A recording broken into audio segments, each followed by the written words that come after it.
मुझे पता चला कि चमकती पूर्वी बिजली गवाही दे रही है कि प्रभु लौट चुका है। मैं इसकी जांच करना चाहता हूँ। परमेश्वर का धन्यवाद। तुम लोगों को देखकर मैं चकित हूँ। परमेश्वर का धन्यवाद। ये परमेश्वर की व्यवस्था है। मेरे भाइयों, हमें चमकती पूर्वी बिजली के बारे में बताओ। हमें सब कुछ जानना है। हाँ, खुशी से। प्रभु यीशु ने कहा था, क्योंकि जैसे बिजली पूर्व से निकलकर पश्चिम तक चमकती है, वैसे ही मनुष्य के पुत्र का भी आना होगा। क्योंकि जैसे बिजली आकाश के एक छोर से कौंध कर दूसरे छोर तक चमकती है, वैसे ही मनुष्य का पुत्र भी अपने दिन में प्रकट होगा। पर पहले जरूरी है कि वह दुख उठाए और यह पीढ़ी उसे तुच्छ ठहराए। आमीन। मानव पुत्र कार्य करने आ चुका है। वह देहधारी सर्वशक्तिमान परमेश्वर है। वह पूरी दुनिया और पूरे धार्मिक संसार को हिला चुका है। मानव जाति को बचाने के लिए सर्वशक्तिमान परमेश्वर सारे सत्य व्यक्त कर चुका है। जैसे पूरब में एक तेज रोशनी प्रकट हुई हो, फिर बिजली की तरह पश्चिम में फैल गई हो। चंद बरसों में ही सर्वशक्तिमान परमेश्वर द्वारा व्यक्त सत्य पूरे चीन और एशिया में ही नहीं, पश्चिम में यूरोप और अमेरिका भर में भी फैल चुके हैं। बिजली पूर्व से निकलकर पश्चिम तक चमकती है का यही मतलब है। इस चमकती पूर्वी बिजली ने पूरे ब्रह्मांड और संसार को हिला दिया है। ज्यादा से ज्यादा लोग सर्वशक्तिमान परमेश्वर के वचन पढ़ रहे हैं। इन्हें परमेश्वर की वाणी मानकर सर्वशक्तिमान परमेश्वर का रुख कर रहे हैं। वे देख चुके हैं कि उद्धारक लौट चुका है। अपनी वापसी को लेकर प्रभु यीशु की भविष्यवाणियां पूरी हो चुकी हैं। आमीन। तो ये इस बारे में है। तो चमकती पूर्वी बिजली ऐसे अस्तित्व में आई। मानव पुत्र आ चुका है और वो देहधारी परमेश्वर है। आपकी गवाही का बाइबल में आधार है। परमेश्वर का धन्यवाद। तो फिर आप ऐसा क्यों कहते हैं कि सर्वशक्तिमान परमेश्वर लौटा हुआ प्रभु यीशु है? बाइबल कहती है कि यीशु मसीह कल और आज और युगानुयुग एक सा है।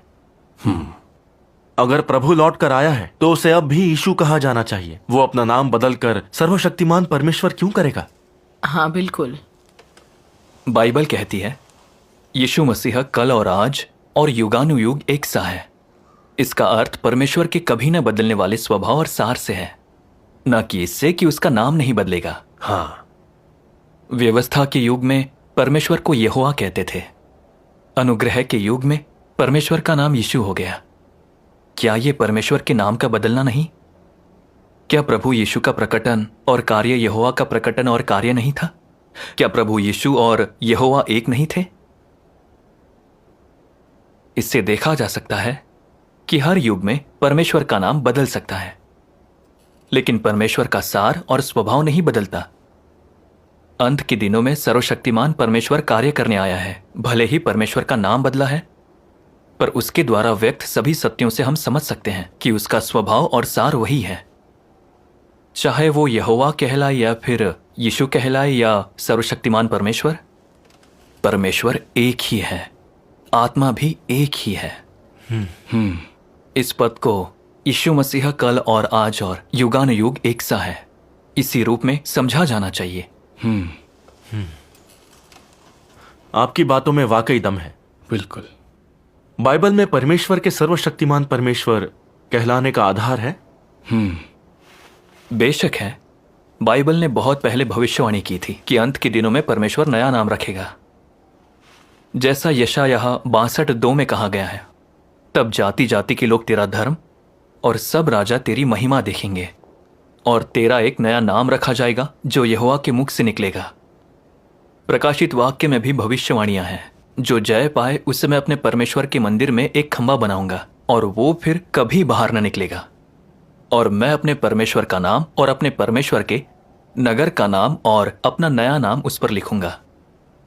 मैं अल्फा और ओमेगा हूं, जो है और जो था और जो आने वाला है, जो सर्वशक्तिमान है। आमीन। ये सारी भविष्यवाणियां बताती हैं कि परमेश्वर जब लौटेगा तो एक नया नाम रखेगा जो होगा सर्वशक्तिमान, यानी सर्वशक्तिमान परमेश्वर। आमीन। तो परमेश्वर के नए नाम का बाइबल में आधार है। परमेश्वर के नामों के सत्य के बारे में सर्वशक्तिमान परमेश्वर के वचन पढ़कर सब कुछ स्पष्ट हो जाएगा। ठीक है। प्रत्येक युग में और कार्य के प्रत्येक चरण में मेरा नाम आधारहीन नहीं है, बल्कि प्रतिनिधिक महत्व रखता है। प्रत्येक नाम एक युग का प्रतिनिधित्व करता है। यहोवा व्यवस्था की युग का प्रतिनिधित्व करता है और वो सम्मान सूचक शब्द है जिससे इजराइल के लोग उस परमेश्वर को पुकारते थे। यीशु अनुग्रह के युग का प्रतिनिधित्व करता है और उन सब के परमेश्वर का नाम है जिन्हें अनुग्रह के युग के दौरान छुटकारा दिया गया था। प्रत्येक युग में परमेश्वर नया कार्य करता है और उसे एक नए नाम से बुलाया जाता है। वो भिन्न भिन्न युगों में एक ही कार्य कैसे कर सकता है? वो पुराने से कैसे चिपका रह सकता है? यीशु का नाम छुटकारे के कार्य के वास्ते लिया गया था। तो क्या जब वो अंत के दिनों में लौटेगा तब भी उसे उसी नाम से बुलाया जाएगा? क्या वो अब भी छुटकारे का कार्य करेगा? ऐसा क्यों है कि यहोवा और यीशु एक ही हैं, फिर भी उन्हें भिन्न भिन्न युगों में भिन्न भिन्न नामों से बुलाया जाता है? क्या ये इसलिए नहीं है क्योंकि उनके कार्य के युग भिन्न भिन्न हैं? क्या केवल एक नाम परमेश्वर का उसकी संपूर्णता में प्रतिनिधित्व कर सकता है? ऐसा होने पर परमेश्वर को भिन्न युग में भिन्न नाम से ही बुलाया जाना चाहिए और उसे इसके द्वारा युग को परिवर्तित और युग का प्रतिनिधित्व करना चाहिए, क्योंकि कोई भी एक नाम पूरी तरह से स्वयं परमेश्वर का प्रतिनिधित्व नहीं कर सकता और हर नाम केवल दिए युग में परमेश्वर के स्वभाव के उस समय के पहलू को ही दर्शा सकता है। उसे केवल उसके कार्य का प्रतिनिधित्व ही करना है। इसलिए समस्त युग का प्रतिनिधित्व करने के लिए परमेश्वर ऐसे किसी भी नाम को चुन सकता है जो उसके स्वभाव के अनुकूल हो। आमीन। मैं कभी यहोवा के नाम से जाना जाता था और मुझे मसीहा भी कहा जाता था और मुझे प्यार और सम्मान से उद्धारकर्ता यीशु भी कहा जाता था। किंतु आज मैं वह यहोवा या यीशु नहीं हूं जिसे लोग बीते समयों में जानते थे। मैं वह परमेश्वर हूं जो अंत के दिनों में वापस आया है, जो युग का समापन करेगा। मैं स्वयं परमेश्वर हूं जो अपने संपूर्ण स्वभाव से परिपूर्ण और अधिकार, आदर और महिमा से भरा पृथ्वी के छोरों से उदित होता है। लोग कभी मेरे साथ संलग्न नहीं हुए हैं, उन्होंने मुझे कभी जाना नहीं है और वे मेरे स्वभाव से हमेशा अनभिज्ञ रहे हैं। संसार की रचना के समय से लेकर आज तक एक भी मनुष्य ने मुझे नहीं देखा है। यह वह परमेश्वर है जो अंत के दिनों के दौरान मनुष्यों पर प्रकट होता है, किंतु उनके बीच छिपा हुआ है। वह सामर्थ्य से भरपूर और अधिकार से लबालब भरा हुआ, दहकते हुए सूर्य और धधकती हुई आग के समान सच्चे और वास्तविक रूप में मनुष्यों के बीच निवास करता है। ऐसा एक भी व्यक्ति या चीज नहीं है जिसका मेरे वचनों द्वारा न्याय नहीं किया जाएगा। ऐसा कोई व्यक्ति या चीज नहीं है जिसे जलती आग के माध्यम से शुद्ध नहीं किया जाएगा। आमीन। अंततः मेरे वचनों के कारण सारे राष्ट्र धन्य हो जाएंगे और मेरे वचनों के कारण टुकड़े टुकड़े भी कर दिए जाएंगे। ऐसे अंत के दिनों में सभी लोग देखेंगे कि मैं ही उद्धार करता हूं जो लौट आया है और सर्वशक्तिमान परमेश्वर हूं जो इंसानों को जीतता है। आमीन। आमीन। और सभी देखेंगे कि मैं ही एक बार मनुष्य के लिए पाप बलि था, किंतु अंत के दिनों में मैं सूर्य की ज्वाला भी बन जाता हूं जो सभी चीजों को जला देती है। मैं धार्मिकता का सूर्य बन सभी चीजों को प्रकट कर देता हूं। अंत के दिनों में यह मेरा कार्य है। मैंने इस नाम को इसलिए अपनाया और मेरा यह स्वभाव इसलिए है ताकि सभी लोग देख सकें कि मैं एक धार्मिक परमेश्वर हूं, दहकता हुआ सूर्य हूं और धधकती हुई ज्वाला हूं, और ताकि सभी मेरी एक सच्चे परमेश्वर की आराधना कर सकें और ताकि वे मेरे असली चेहरे को देख सकें। मैं केवल इजरायलियों का परमेश्वर नहीं हूं और केवल छुटकारा दिलाने वाला नहीं हूं। मैं समस्त आकाश, पृथ्वी और महासागरों के सारे प्राणियों का परमेश्वर हूं। आमीन। आमीन। यही परमेश्वर की वाणी है। बिल्कुल।